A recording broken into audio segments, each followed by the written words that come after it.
한국은 이때가 꼭 수능 기간이더라고요.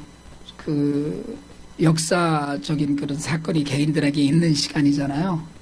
수능이 인생을 좌우하고 흔들니까 시험 제도는 정말 바꿔야 되겠다. 한국은 미국처럼 그 SAT처럼 여러 차례 시험 보고 저희가 가장 자신 있는 성적으로 좀 하면 좋겠다 이런 생각을 많이 들더라고요.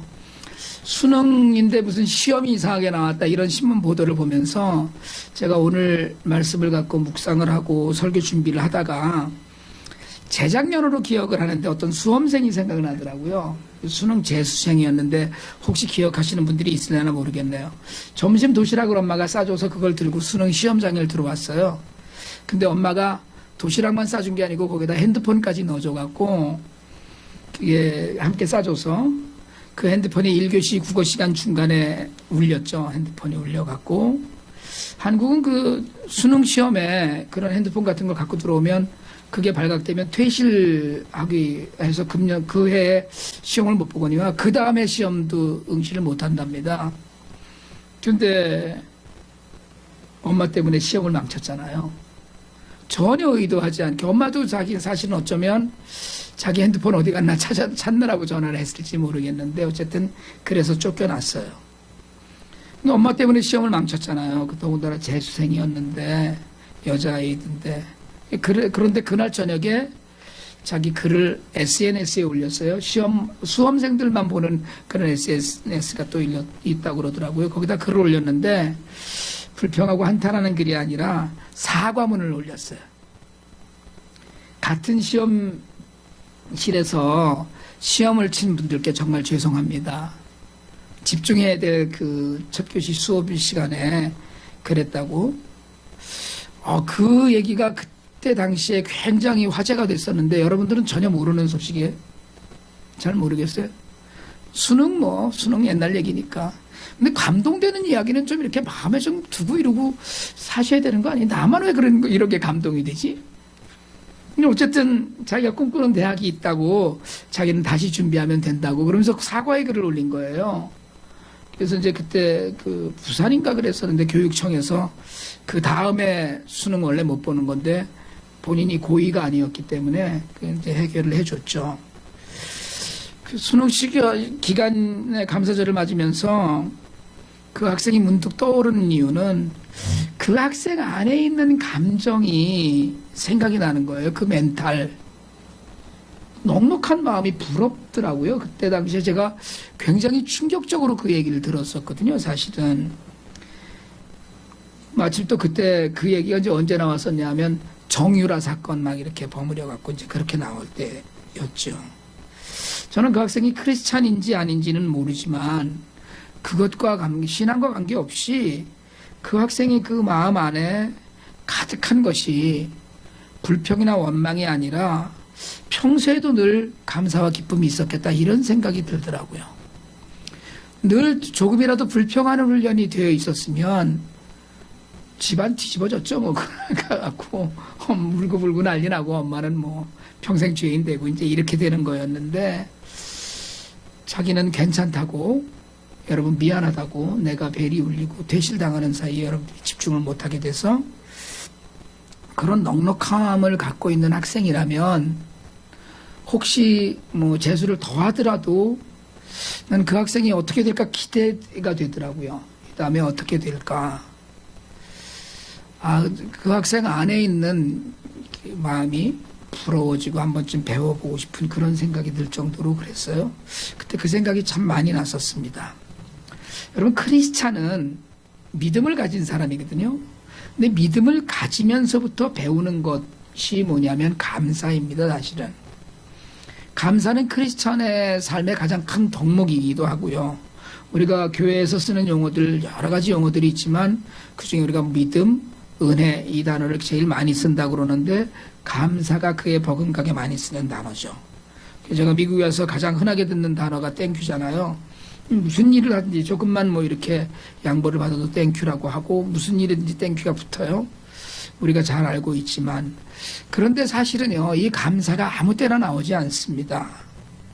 뭐 아무 때나 뭐 감사가 안 나오죠. 사실은 우리는 불평도 나오고 그러잖아요.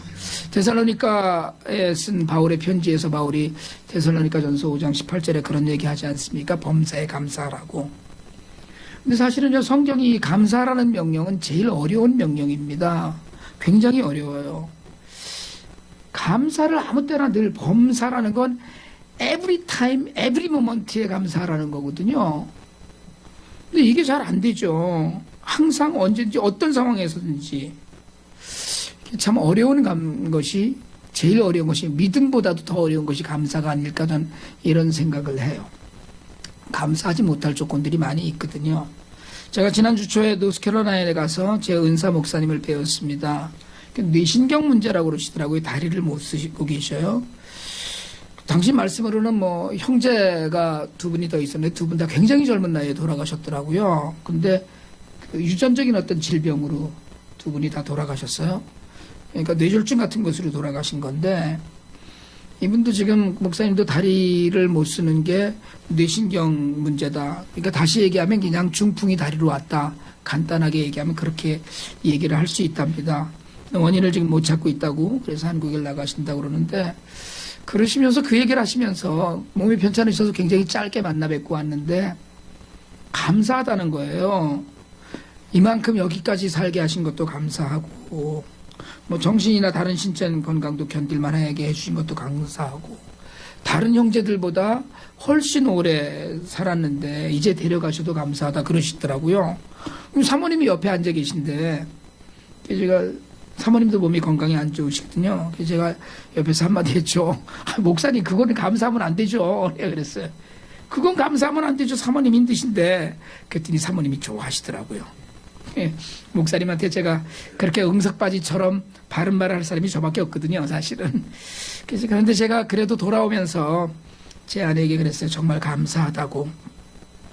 어른이 편찮으셔갖고 정말 힘든 이야기만 계속 하시면 그것도 어려운 일인데 저렇게 또 감사하고 또 감사하시는 모습에 사실은 감동이 될 만큼 그 형편이 그래 보였거든요. 정말 하나님이 하시는 일들에 대해서 우리가 감사할 수 있는 그런 훈련은 우리가 좀 되어 있나 이런 생각을 했습니다. 오늘이 추수감사절로 지키는 주일인데요. 여러분 사실은 한 해 동안 감사할 일이 많았습니다. 근데 사람은 두 개의 틀을 갖고 있다고 그래요. 감사의 틀과 불평의 틀이 있답니다. 그래서 똑같은 재료를 갖고 감사의 틀에 넣는 사람이 있고 불평의 틀에 넣는 사람이 있다고 그래요. 그래서 동일한 일을 가지고도 어떤 사람은 감사하고 어떤 사람은 불평하죠. 그래서 환경에 따라서 살아온 습관에 따라서 사람들은 동일한 일의 해석을 달리하고 그러다 보니까 반응도 다른데 감사와 불평이 그렇다는 거예요.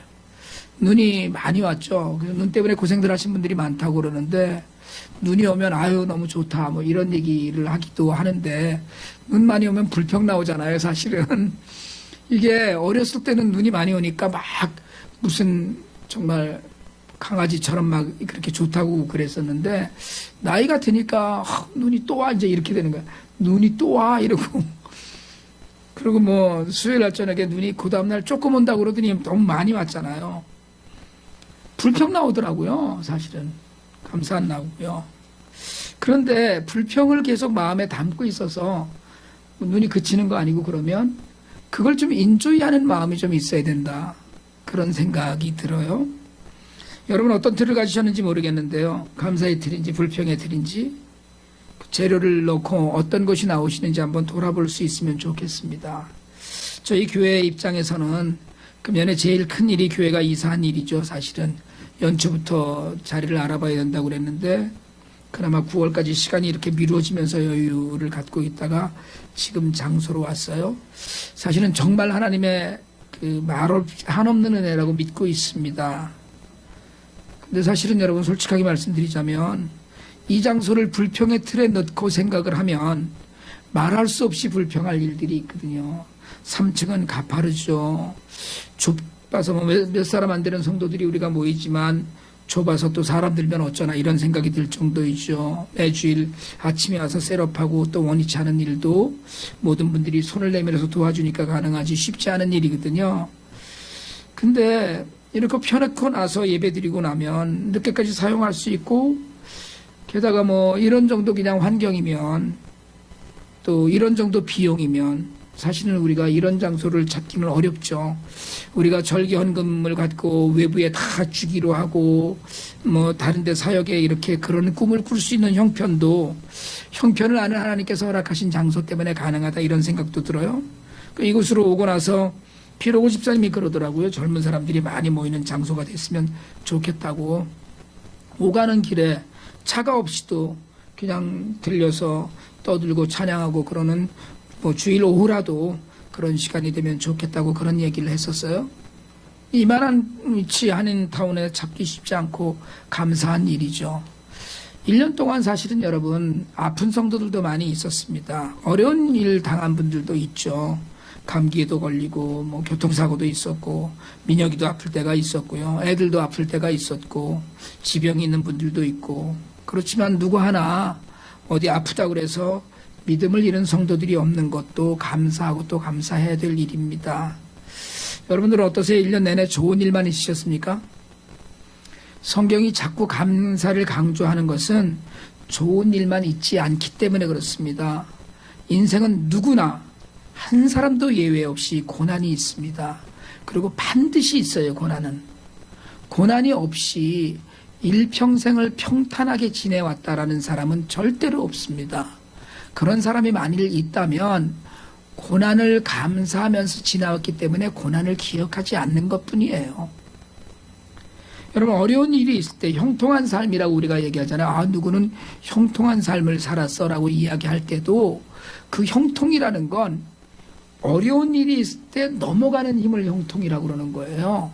어려운 일을 이기는 걸. 그러니까 그 능력, 형통하다는 것조차 고난을 전제로 하고 하는 이야기입니다. 그러니까 모든 인생이 고난을 겪는데 고난을 통과한 다음에 그 삶의 모습이 그 사람을 증명해요. 고난을 통과하면서 하나님의 뜻을 깨닫는 사람이 있고요. 고난을 통과하면서 낙심과 절망으로 빠져서 다시는 못 일어나는 사람도 있습니다. 그래서 감사하는 사람은 고난을 고난으로 받지 않고 하나님의 훈련으로 받는 사람이라고 그래요. 오늘 바울이 우리가 읽은 그 골로새 지역에 보내는 편지에 편지하면서 집중적으로 감사하라고 권합니다. 15절에서 평화로운 마음으로 감사하라고 그랬고요. 16절에서 감사하는 마음으로 하나님을 찬양하라고 합니다. 그리고 17절에서 하나님 아버지께 감사하라고 하죠. 그러니까 15, 16, 17의 주제가 다 감사예요. 여러분, 감사는 무슨 조건이 되어서 하는 것이 사실은 아닙니다. 아까 아이들에게도 제가 얘기했지만 감사에는 사실은 조건이 없는 거예요. 가장 귀한 감사는 조건이 없는 감사입니다. 그게 존재의 감사예요. 하나님께서 우리를 사랑하실 때 우리가 무슨 일을 했기 때문에 사랑하시는 게 아니에요. 야, 난 네가 그 일한 거 보니까 너 너무 사랑스럽다가 아니에요. 우리가 무슨 칭찬받을 만한 일을 해서 우리를 사랑하시는 것이 아닙니다. 하나님은 그냥 저이기 때문에 사랑해요. 하나님은 여러분 각자이기 때문에 그냥 사랑하는 것 뿐이에요. 하나님은 존재로서 우리를 사랑하실 뿐입니다. 우리의 가치를 따지지 않으셔요. 그러니까 물론 하나님께서도 우리가 하나님의 말씀을 따라서 선한 일을 하고 나면 기뻐하시죠. 얼마나 좋아하시겠어요. 그런데 그것 때문에 우리를 사랑하시는 건 아니에요. 여러분, 정말 내 겉모양이나 형편? 이건 별로 관심 없으세요. 하나님은 그냥 나니까 좋아하시는 거예요. 그냥 정말 그냥 나기 때문에 그냥 두고 보기에도 아까울 것 같다라고 생각하시면서 그만큼 좋아하시는 거예요.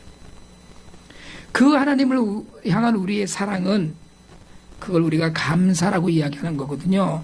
감사라고 표현되는 거예요. 오늘 바울이 우리에게 하는 이야기예요. 평화를 누리도록 부르심을 받아서 우리가 한 몸이 되었는데, 그러니까 우리가 모인 건 뭐예요? 평안하기 위해서 우리 안에 평화가 넘치게 그런 공동체 안에서 감사하는 사람이 되라는 거거든요. 그래서 다른 누구에게 감사하는 것이 아니라 하나님 아버지께 감사하라는 거예요. 내가 하는 일이 잘 되게 해주셨으니까 드리는 감사가 아니에요. 병을 고쳐주셔서 드리는 감사가 아닙니다. 일이 잘 돼서 그렇게 해결해 주셔서 드리는 감사가 아니에요. 내가 원하는 직장, 내가 원하는 학교, 그게 잘 돼서 드리는 감사가 아니에요. 그냥 하나님이 아버지니까 드리는 감사예요. 아버지가 뭘 해줬다고 감사한 것이 아니고 내 아버지이신 것 때문에 감사하는 거예요. 여러분, 하나님 아버지의 존재에 대한 감사이지 하나님 아버지의 행위에 대한 감사가 아니라는 거예요. 이것이 감사의 종류를 나눌 때 가장 높은 감사입니다. 또 하나의 우리의 감사는 구원에 대한 감사이거든요. 구원은 은혜라고 그랬어요. 현재 살고 있고 앞으로 살아갈 영원한 생명에 대한 감사거든요. 이 감사는 늘 묵상을 하면서 드리는 감사인데, 여러분, 구원에 대한 감사조차도 사실은 우리를 구원해 주셨으니까 드리는 감사이기는 해요. 그러나 그럼에도 불구하고 이 감사는 끊이면 안 되는 감사입니다. 그런데 사실은요, 우리 모두는, 대부분은 좀 창피하지만 우리가 좀 급이 낮다고 생각하는 감사 속에 삽니다. 병이 나으면 감사하거든요. 새로운 직장이 되면 감사해요. 돈을 많이 벌면 감사합니다. 아이가 좋은 학교에 진학하면 감사해요. 그리고 남들과 비교해서 감사합니다. 저도 그렇게 감사를 많이 하거든요. 물론 여러분, 이런 감사도 해야 됩니다. 당연히 해야 되죠. 아무리 낮은 감사에 우리가 얕은 감사라고 해도 이런 감사도 드려야 됩니다. 감사는 현실적이고 내게 당한 일이니까. 근데 여러분, 고난 속에서 드리는 감사가 뭔가 잘 돼서 드리는 감사보다 훨씬 빛나는 감사입니다. 좋은 일이 있을 때, 소원했던 일이 이루어졌을 때 감사하세요. 근데 여러분, 기도대로 되지 않았을 때, 결코 내 뜻대로 되지 않았을 때, 좋은 일은 아니지만 때로는 길에서 넘어졌을 때, 돈을 잃었을 때, 건강을 잃었을 때조차 감사하실 수 있기를 바랍니다. 하나님이 내게 쉬라고 건강을 이렇게 해주셨네. 더 큰 걸 잃어버릴까 봐 내가 돈을 잃게 하셨네. 내가 급히 가면 사고 날까 봐 길에서 넘어지게 하셨네. 여러분, 이게 감사의 조건이 되어야 돼요. 그 깊은 감사를 통해서 하나님께서 영광 받으신다는 거예요. 우리가 걱정하고 불안하고 근심한 것을 버리고 희망을 갖고 소망을 갖고 하나님의 영광을 바라볼 때 비로소 우리의 감사가 완성형이 돼갑니다. 여러분, 추수감사절을 지내면서 돌아보면 우리는 부족한데 사실은 풍성한 은혜를 누렸어요. 조건을 찾아서 드리는 감사, 또 무엇 때문에 드리는 감사가 아니라 감사를 먼저 드려서 하나님으로부터 드리는 기쁨이 있길 바랍니다. 아무것도 아니었는데 내가 하나님 감사합니다라고 했을 때 내게 주시는 기쁨이 분명히 있다는 거예요. 감사할 때 우리가 만족하는 삶을 살 수 있거든요. 빌립보서 4장에서 바울이 그런 얘기를 해요. 빌립보서 4장 11절 12절은 이렇게 말합니다. 우리 같이 한번 읽읍시다. 시작. 내가 궁핍함으로 말하는 것이 아니니라. 어떠한 형편에든지 나는 자족하기를 배웠노니 비천에 처할 줄도 알고 풍부에 처할 줄도 알아. 모든 일 곧 배부름과 배고픔과 풍부와 궁핍에도 처할 줄 아는 일체의 비결을 배웠노라. 여러분, 바울은 비결을 배웠다고 그랬어요. 부유해도 가난해도. 여러분, 감사는 배우는 것입니다. 그리고 감사는 훈련하는 거예요.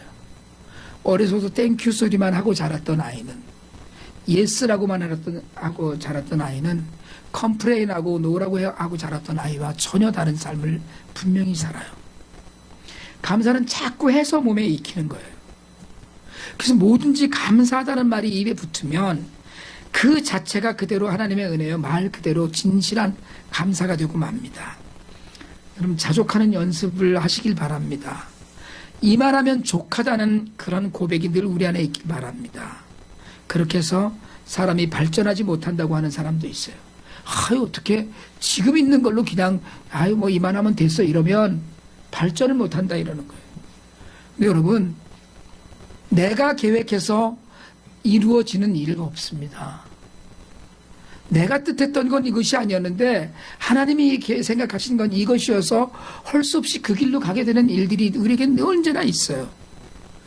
그러니까 지금 그냥 감사하고 있으면 하나님께서 더 감사할 거리를 계속 주실 거라는 거예요. 지금 우리의 형편이 보잘것없어 보여도 이만하면 됐다는 마음에 감사가 스며들어요. 감사가 스며들면 하나님이 기뻐하셔요. 그러면요, 여러분, 그러면 끝나는 겁니다. 하나님이 기뻐하시는데 그럼 다 되는 거죠. 어떤 환경이라도 감사하기만 하면, 어떤 환경이라도 적응하면 우리도 그리 아니하실지로다의 고백처럼 우리 아버지 되신 하나님께 감사할 수 있습니다. 불평으로 말하자면, 사실은 제가 솔직하게 이 설교를 하면서 마음에 꺼리는 것이 좀 많았는데, 제가 불평이 가장 많죠. 저는 하나님께 불평해요. IT 사역 때문에, 교회 때문에, 성도 때문에 제가 하나님께 여러분을 대신해 불평합니다. 여러분들이 제 속을 썩여서 불평하는 게 아니고요. 이건 분명하게 하나님께서 좀 잘해주시지, 이런 불평이 있어요. 제 안에는. IT도 그렇고 교회도 그렇고 솔직히 말씀드리자면 양이 안 차는 거예요. 그런데 하나님께서는 지금 우리가 누리는 이 은혜도 족하고 지금 우리의 모든 형편이 가장 좋은 것이라고 끊임없이 이야기하셔요. 내게 가장 좋은 걸 주시는 거예요.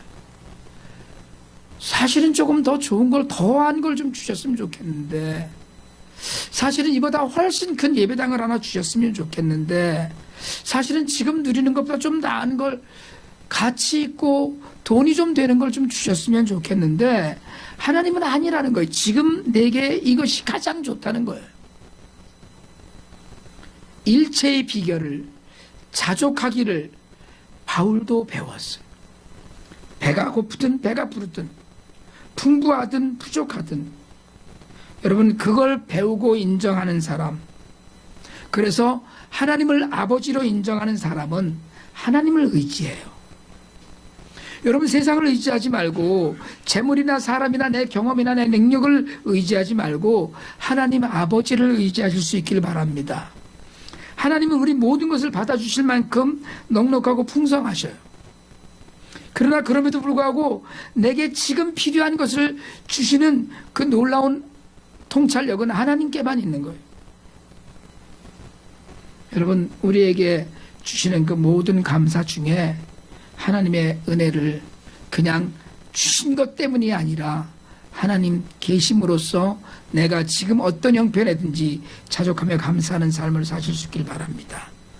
감사의 표현은 찬양하는 삶이에요. 그럼 제가 사실은 신앙생활을 이제 60년 가까이 하는 거잖아요. 이렇게 얘기하니까 굉장히 서글프다. 60년 가까이 이러니까. 마음은 뭐 내가 방준홍이나 나나 무슨 뭐 똑같이 이렇게 되는.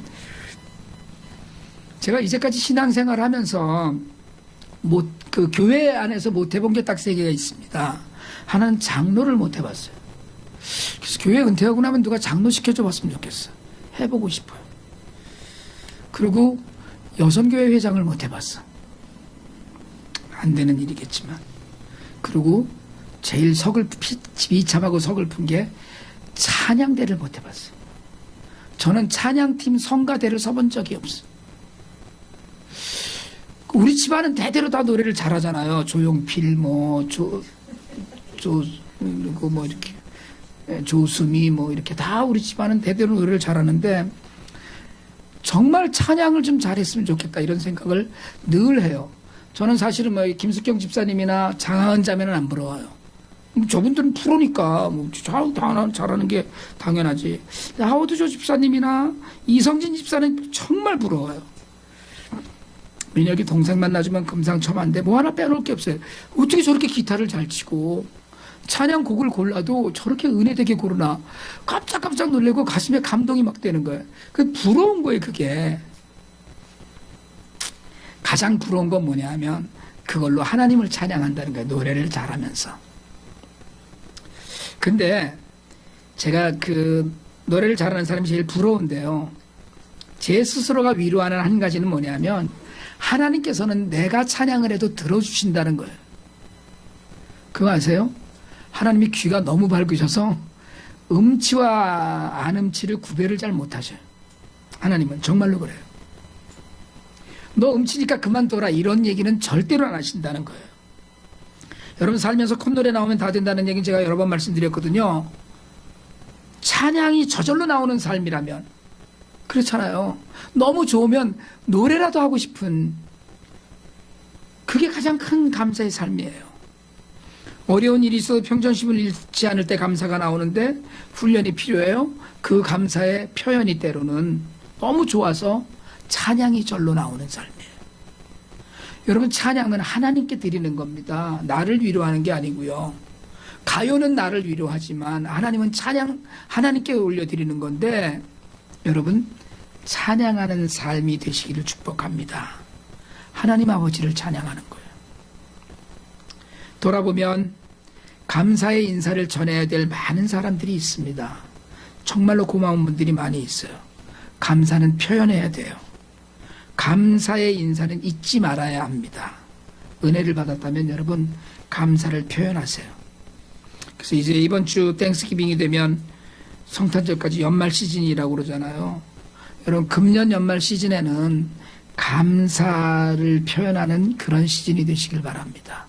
오늘 예배 끝나면 내일 가셔서 CBS 가셔서 땡큐 카드를 한 보따리 사세요. 사서 모든 이들에게 감사하다는 그 카드 하나씩 보내주실 수 있길 바랍니다. 그동안 하나님의 은혜가 감사했다면 하나님 앞에 깊이 감사를 표현하고, 감사했던 분들, 사람들이 생각나면 그분들에게도 일일이 감사를 표현하시길 바랍니다.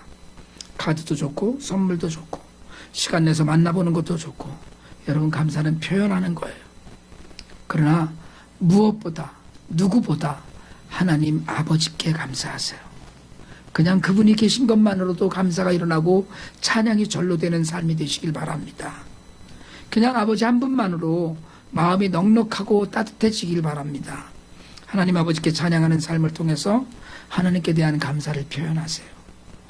감사의 조건이 있기 때문에 무엇이 되어서 감사하지 말고 미리 감사해서 더 좋은 감사의 조건들을 만들어 가시길 바랍니다. 하나님 아버지께 감사하는 삶을 통해서 여러분, 이웃도 사랑할 수 있어요. 하나님 생각만 해도 절로 감사가 되는 그런 삶이 우리에게 충만한 그런 계절이 되기를 축복합니다. 기도드리겠습니다.